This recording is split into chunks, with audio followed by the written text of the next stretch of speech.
Hello，早晨啊！出早車啊！我耐冇出早車啦。不過而家都晏咗少少啊，因為遲咗起身。咁今日唔係去好遠啫，諗住去西沙公路附近啲村兜下。咁唔知有啲咩睇嘅，陣間見啦。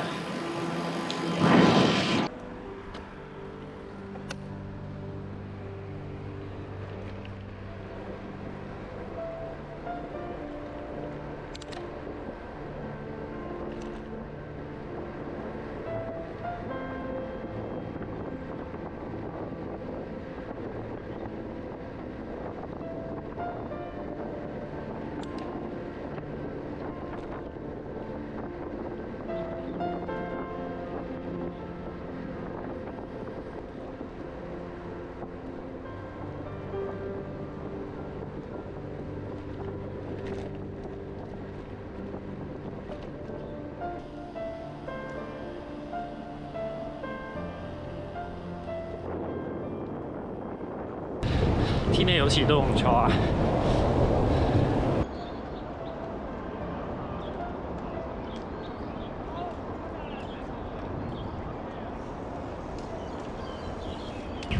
再約阿文啊！早晨，早晨啦，係我 join 你啊嘛。係啊，我都係啱啱先諗到嘅啫。好，我哋而家去西貢某條村嘅某一個地方，我哋睇下有咩睇啊！陣間 ，Go Go Go！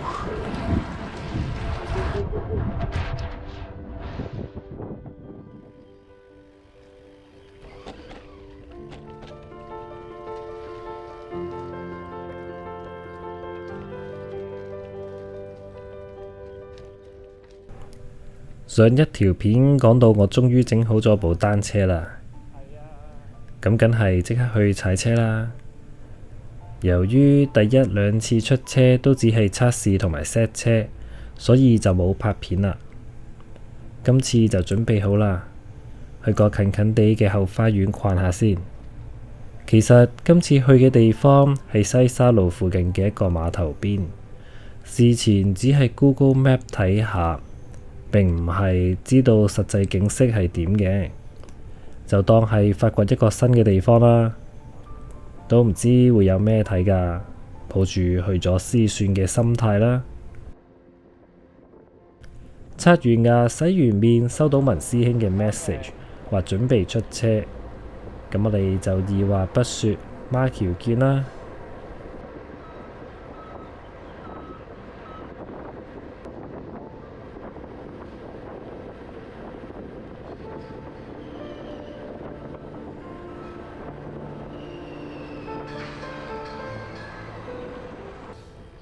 由10月初等到11月，天氣由炎熱等到秋意漸濃，已經非常之適合四圍踩、四圍爬。最終趕及秋天嘅開始整好部單車，都算係不幸之中嘅大幸啦。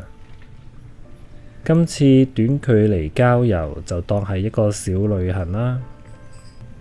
繼續留意我嘅片，呢個秋冬一定會四圍爬、四圍拍多啲片。如果你有咩好嘅建議，不妨留言建議一下。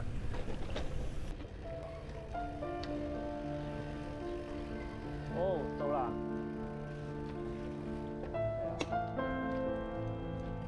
哇！呢間屋好正啊！呢間屋。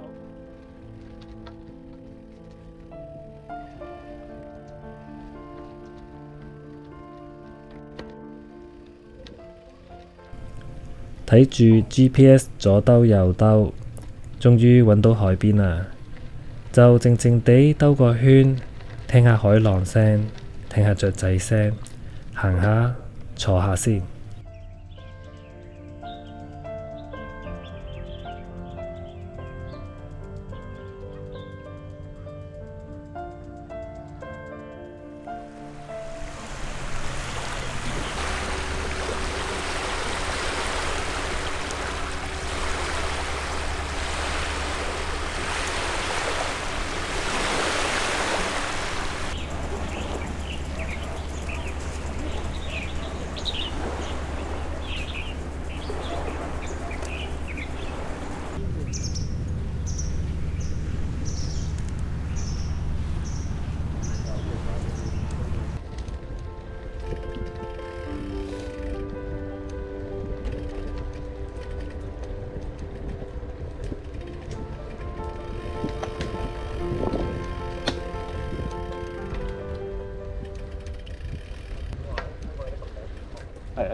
回程啦，好嘅天氣加上海邊美景，就好似為咗我踩返單車嚟一個歡迎儀式。路程雖短，但係非常滿足。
今日去咗一個都有驚喜嘅地方，都幾靚。咁今日去到呢度啦，拜拜。